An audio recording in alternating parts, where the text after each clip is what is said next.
अब हम क्या करेंगे, हमें क्या करना है, ये देखना है कि इस MySQL फेच एरे के अंदर रिकॉर्ड जो इस एरे में जो रिकॉर्ड होगा वहीं से ये MySQL फेच एरे क्या करेगा, रिकॉर्ड को लेकर आएगा।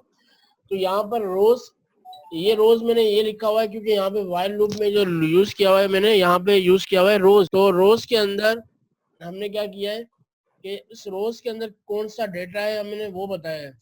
तो रोज के कॉलम के नाम, टेबल के अंदर जो कॉलम के नाम है, अब हमें वो बताने हैं कि टेबल के अंदर कॉलम के नाम कौन से हैं। तो टेबल के अंदर कॉलम के नाम हमें देखने हैं कि वो कौन से हैं। अब क्या करना है, हमें रोज के कॉलम के नाम देने हैं कि रोज के कॉलम का नाम क्या है। यहाँ पे देखें रोज है, रोज है कि इस रोज में कौन से आईडी का डेटा हमें चाहिए। तो हमें कौन से आईडी का डेटा चाहिए वो हमें यहाँ पे लिखना है। तो यहाँ पर आएगा रजिस्टर आईडी, सबसे पहले हमारा रजिस्टर आईडी है, और उसके बाद रजिस्टर आईडी के बाद जो भी डेटा होगा वो आएगा। फिर इको, दूसरा क्या है हमारे पास, जो भी डेटा है वो हमें आना है। तो अच्छा, टेबल के नाम हमें कंफर्म करने हैं यहाँ से कि टेबल का नाम क्या है। ये रजिस्टर आईडी था, दूसरा यूजर नेम, पासवर्ड और फोन। तो यही हमें यहाँ पे देने हैं, जो भी यूजर आईडी नाम है और जो भी पासवर्ड। ठीक है, तो रजिस्टर आईडी मैंने दे दिया है। उसके बाद हमारे पास क्या है, यूजर आईडी, तो यहाँ पे सॉरी यूजर नेम है। उसके बाद क्या हमारा पासवर्ड, उसके बाद क्या हमारा फोन। तो ये वो कॉलम है जो कॉलम के नाम आपको देने हैं, जो भी फील्ड के नाम है हमें वो ही देने हैं। समझ आ रही है? जी जी सर। तो अब देखते हैं कि हमारे पास रिकॉर्ड आ रहा है या नहीं आ रहा। अब देखें शो यूजर्स, जैसे मैंने क्लिक किया तो यहाँ पे अगर आपको यहाँ पे देखें आपके पास क्या आ रहा है, मान भी आ गया। आउटपुट से समझ नहीं आ रहा, आउटपुट सेंस में करता अभी समझाता हूँ। मान सर 2 मरतबा आ रहा है शायद, या 2 मरतबा है वहाँ पर। नहीं, 2 मरतबा नहीं आ रहा। सबसे पहले तो देखें ये चीज आ रही है, कनेक्शन एस्टेब्लिश सक्सेस। ये कनेक्शन एस्टेब्लिश सक्सेस कहाँ से आ रहा है, ये आ रहा है वहां से। सर वो कनेक्शन। जी जी जी, तो उसको हम कमेंट कर देते हैं। ये बेसिकली जो मैसेज आ रहा है वो यहाँ से आ रहा है क्योंकि वो फाइल लिंक की हुई है हमने। तो ये इसको मैं कमेंट कर देता हूँ क्योंकि ये तो जस्ट मैं ट्रेस कर रहा था कनेक्शन बना है या नहीं। कनेक्शन तो हमारा सक्सेस हो गया है, वो हमें पता चल गया। ठीक है, तो अब ये कनेक्शन वो नहीं आएगा। अब इसको मैं थोड़ा सा टेबुलर फॉर्म में लगाता हूँ ताकि आपको समझ में आए। अभी आपको सर वो जो डाई फंक्शन है वो, अब सपोज डाई को अगर मैं कमेंट कर देता हूँ और हमारी साइट तकरीबन हमारी 50% बन गई, और फिर हमें कनेक्शन में कोई स्पेलिंग प्रॉब्लम हो गई या कनेक्शन फाइल में हमने कोई गड़बड़ कर दी, तो ये एरर तो आपको बताएगा नहीं, एरर नहीं बताएगा ना। तो इसलिए इसको कमेंट नहीं करना। कमेंट मैंने ये किया है कि हाँ हमने चेक कर लिया है, कनेक्शन स्टेबल सक्सेस हो रहा है, इसको बार बार वहां पे शो करने की जरूरत नहीं है, इसलिए मैंने यहाँ पे कमेंट किया। अब ये रिकॉर्ड तो ला रहा है, ठीक है, ये रिकॉर्ड जो आ रहा है ये वहीं से आ रहा है आपका डेटाबेस से, लेकिन अब इसको मैं टेबुलर फॉर्म में कन्वर्ट करता हूँ क्योंकि अभी वहां पे हमारे पास रिकॉर्ड कौन सा है, इसके अंदर हमारे पास रिकॉर्ड है फर्स्ट नेम यूजर उस्मान है, एडमिन है, ये वाला फोन नंबर, और यही वहां पे आ रहा है। 1 उस्मान है, एडमिन है, और ये आ रहा है। लेकिन इसको मैं थोड़ा सीक्वेंस बनाता हूँ, जिस तरह यहाँ पे आ रहा है ना इस तरह बनाता हूँ। इस तरह बनाने के लिए मुझे क्या करना पड़ेगा, इसको टेबुलर फॉर्म में कन्वर्ट करना पड़ेगा। इसको टेबल फॉर्म में कन्वर्ट करना पड़ेगा, तो हम इसको टेबल फॉर्म में कन्वर्ट करते हैं। इसको टेबल फॉर्म में कैसे कन्वर्ट होगा कि भाई आप क्या करोगे, आप ये करो कि इसको हेडिंग शेयर कर दो। अब मैं क्या करता हूँ कि इसके ऊपर आके टेबल बनाता हूँ। जो चीज कंफ्यूजन वाली हो तो मुझे उसी टाइम पूछ लेना। अभी ये जो टीआर बना रहा हूँ ये मैं हेडिंग के लिए बना रहा हूँ। जैसे आप टेबल बनाते हो ना, उसके अंदर हेडिंग देते हो, तो ये मैं हेडिंग के अंदर मैं क्या दे रहा हूँ कि भाई सबसे पहले आपका क्या शो हो रहा है, आईडी। अगर आईडी शो करना चाह रहे हो तो शो कर लो, जैसे आपकी मर्जी है। और तो दूसरा हमारे पास क्या था, यूजर नेम। तीसरा हमारे पास क्या है, पासवर्ड। उसके बाद हमारे पास क्या है, फोन नंबर। ठीक है, यही है। तो ये मैंने एक टीआर मैंने बना दिया हेडिंग के लिए। बात समझ आ रही है? ठीक है, क्योंकि मैं इसको टेबल फॉर्म में शो कर रहा हूँ, तो टेबुलर के अंदर पहले मैंने हेडिंग शो कर दी कि हेडिंग क्या आएगी। जैसे यहाँ पर अगर मैं आपको दिखाऊं, यहाँ पे भी पहले हेडिंग आ रही है, register ID, user name, password, phone number. अब यही मैं सेट कर रहा हूँ वहां। अब ये तो हेडिंग है जो हर बार यही रहेगी। अब मुझे क्या करना है, इसको एक और टीआर में रखना है। तो मैं क्या करूंगा यहाँ पे, अच्छा इसके दो तरीके, या आप ऐसा करो जैसे आपको HTML का कोड करना है, तो आप इस PHP को यहाँ पे क्लोज कर दो और PHP को ओपन कर दो। इसके बीच में आप क्या कर दो, एक टीआर बना दो। यहाँ पे टीआर बन गई और यहाँ पे टीआर बन गई, क्योंकि अब क्योंकि PHP का कोड मैंने यहाँ पे क्लोज कर दिया और यहाँ पे नीचे ओपन कर दिया, तो इनके बीच में मैं HTML का कोड कर रहा हूँ। ठीक है, और यहाँ पे TD, यहाँ पे TD। अब यहाँ क्योंकि अब यहाँ मुझे क्या करना है, मुझे सबसे पहले रजिस्टर आईडी शो करनी है। तो यहाँ पे वापस से PHP open, PHP close, echo, और यही वाला जो मैंने नीचे कोड लिखा हुआ है रो आईडी, इसको मैं यहाँ पे शो कर देता हूँ। ये बार बार PHP ऑन कर रहे हैं, बंद कर रहे हैं। जी बता रहा हूँ। ये हमारा एक TD हो गया, और इसी की मैंने कॉपी करा, दूसरा TD हो गया, तीसरा TD हो गया, चौथा TD हो गया। और अब इसके अंदर मुझे यूजर नेम शो करना है, तो यहाँ पे यूजर नेम आ जाएगा। और उसके बाद हमें क्या शो करना है, पासवर्ड, यहाँ पे पासवर्ड आ जाएगा। उसके बाद मुझे क्या शो करना है, फोन, तो फोन आ जाएगा। ठीक है, अब मैं, ये मेरे काम की नहीं है, मैं इसको डिलीट कर रहा हूँ। अब समझिएगा, देखिए अब पहले मैं आउटपुट दिखा देता हूँ, फिर आपको शायद समझ में आ जाए। अब कुछ सीक्वेंस में नजर आ रहा है, बेटा नजर आ रहा है मैं कन्वर्ट कैसे हुआ और कैसे मैंने HTML का कोड किया, आप इसको समझिएगा। भाई देखिए, सबसे पहले आपके पास क्या शो हो रही है, ये हेडिंग जो बोल्ड में आ रही है। ठीक है, इसके लिए मैंने क्या किया, इसके लिए मैंने ये किया कि सबसे ऊपर जाके टेबल बना दिया और एक TR बना दिया जिसके अंदर ये हेडिंग सेट हो रही है। इस TR के अंदर क्या हो रहा है, ये हेडिंग मैंने सेट कर दी है जो हर दफा सेम ही रहेगी। आईडी, यूजर नेम, पासवर्ड ये तो चेंज नहीं होगा ना, ये तो हमेशा सेम ही रहेगी क्योंकि ये हेडिंग। उसके बाद मुझे क्या करना था, इस रिकॉर्ड को एक और रो में, अब ये पूरी एक रो है, ये एक रो है, दूसरी रो है, तीसरी है, 4 रो है। तो इसके लिए मैंने क्या किया, अब लूप के अंदर आ गया, ये वाइल लूप यहाँ से स्टार्ट हो रहा है। अब मैंने क्या किया कि भाई आप, क्योंकि मुझे यहाँ पे HTML का कोड करना था, मुझे TR और TD भी तो बनानी है ना, TR TD के अंदर रिकॉर्ड शो करना है। तो इसलिए मैंने क्या किया, PHP यहाँ पे मैंने क्लोज कर दिया। जब आप PHP क्लोज कर दोगे तभी आप डायरेक्ट TR लगा सकते हो। अगर मैं ये चीज PHP के अंदर लिखता हूँ तो मुझे इस तरह लिखना पड़ता, इको, फिर TR, फिर ये। अगर मैं PHP के अंदर करता हूँ तो फिर मुझे इस तरह लिखना पड़ता। तो इस तरह थोड़ा सा मुझे तो कंफ्यूज करता है इस तरह कि बार बार आप इको लिख रहे हो, बार बार इको लिख रहे हो। तो आप क्या करो, यहाँ पे ऐसे नहीं करो, आप क्या करो, PHP को यहाँ पे क्लोज कर दो और फिर अपना HTML वाला कोड लिखो। जिस तरह आप HTML में TR TD बनाते हो ना, इस तरह बना सकते हो। क्यों? क्योंकि आपने PHP ऊपर क्लोज कर दिया, उसके बाद आपने जो भी HTML का कोड करना था वो आपने कर दिया, TR बना दिया, उसके बाद एक दफा PHP यहाँ पे ओपन कर दो। यहाँ पे PHP ओपन इस वजह से कर रहा हूँ क्योंकि आपका जो ब्रेक के लूप, ये यहाँ पे लूप एंड हो रहा है, एंड ऑफ वाइल लूप, क्योंकि ये तो PHP का कोड है, इसलिए मैंने दोबारा PHP को यहाँ ओपन किया और इसके बाद यहाँ पे PHP को क्लोज कर दिया, लास्ट में PHP क्लोज। तो अब क्या होगा, ये TR TD तो HTML का है, ये भी HTML का है, ये भी HTML का है, लेकिन इस TD के अंदर जो डेटा आपको शो करनी है वो तो PHP का है ना, क्योंकि ये जो इको, ये जो चीज है, इको रो रजिस्टर आईडी, ये तो PHP का कोड है। तो इसको अगर मैं ये PHP ओपन नहीं करूं और PHP क्लोज नहीं करूं तो फिर वो एरर देगा, बोलेगा भाई इको आप डायरेक्ट HTML में कैसे लिख रहे हो, आप ये तो बताओ, ये PHP का कोड है।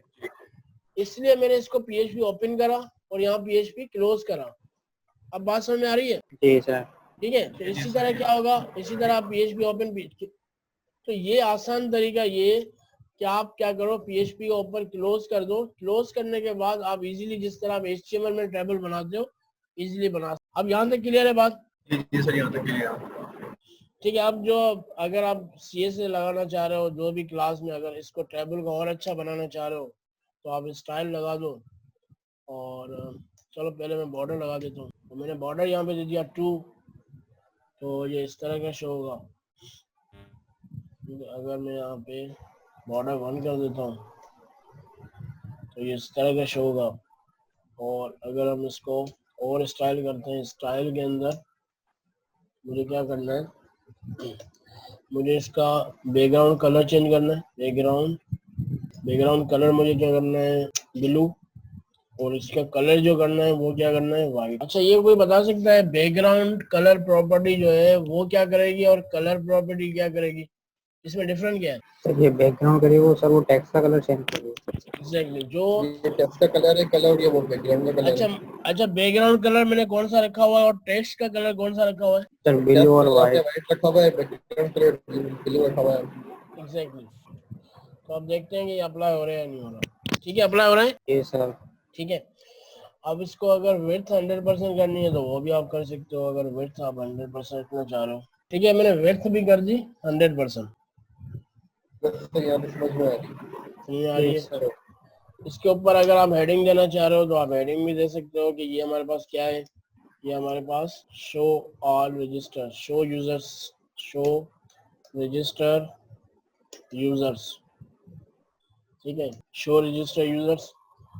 और सही, आप इसको जितना अच्छा बना सकते हो, HTML आपको आती होगी, इसको और जितना भी कलर करना है, जितना अच्छा बना सकते हो उतना आप बना सकते हो इसके अंदर, ठीक है। क्योंकि हम जो बाकी को वही HTML जो हमारा टेम्पलेट होता है, साइट डिजाइन होती है, वो तो हम HTML से ही करते हैं, ठीक है।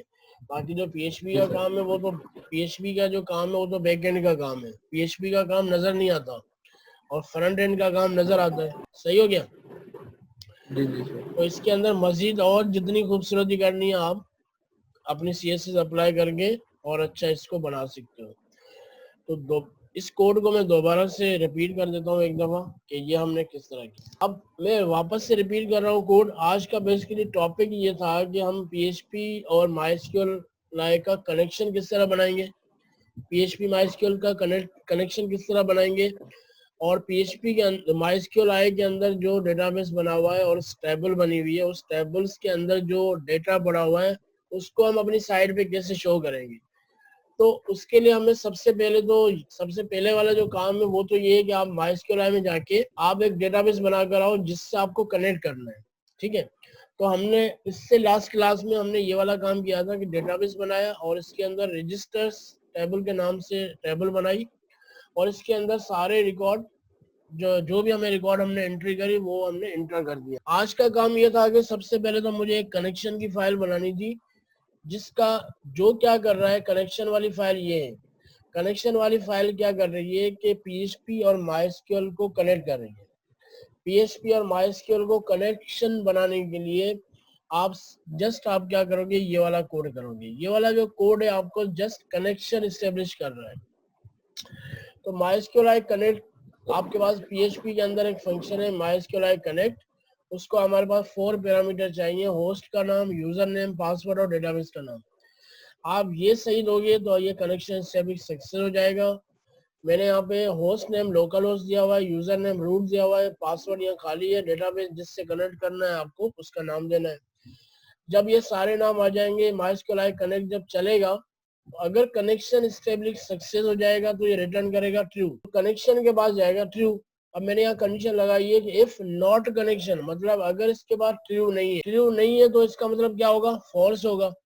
अगर फॉल्स होगा तो ये क्या करे, ये वाला स्टेटमेंट चलाए कि हमारा कनेक्शन किस वजह से नहीं बना, वो पूरी डिटेल आ जाए, इसलिए मैंने डाई यूज किया हुआ है। एल्स में तभी आएगा जब कनेक्शन स्टेब्लिश सक्सेस हो जाएगा, मतलब जब इसको ट्रू रिटर्न होगा तो ये एल्स स्टेटमेंट में चल जाएगा कि भाई अब कनेक्शन स्टेब्लिश आपका सक्सेस हो गया। तो पहली फाइल मैंने ये बनाई। इसके बाद मुझे क्या करना था, जो टेबल के अंदर रिकॉर्ड है वो शो करना, जो टेबल के अंदर रिकॉर्ड है वो मुझे अपनी PHP फाइल में शो करना था। तो उसके लिए मैंने शो users.php के नाम से फाइल बनाई और इसके अंदर मैंने क्या कोड किया, इसके अंदर ये कोड किया है कि भाई सबसे पहले तो मैंने ऊपर वाली हेडिंग सेट कर दी, एक टेबल फॉर्म बना दिया, टेबल के अंदर मैंने ऊपर हेडिंग सेट कर दी। उसके बाद यहाँ पे PHP, क्योंकि हमारा जो ये क्यूरी रन, आपके पास जो सिलेक्ट स्टेट फ्रॉम यूजर्स है, ये हमारी MySQL क्यूरी है, ठीक है। तो ये तभी आपकी रन करेगी जब आपको कनेक्शन का फाइल मिलेगा। तो अब जहां जहां आप डेटाबेस का काम करोगे वहां आपको ये कनेक्शन फाइल लिंक करवानी है।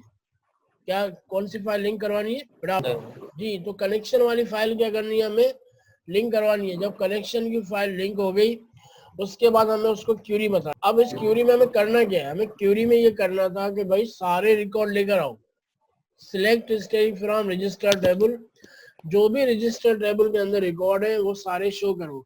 जब वो सारे शो करेंगे तो वो हमने क्यूरी वेरिएबल बना दिया।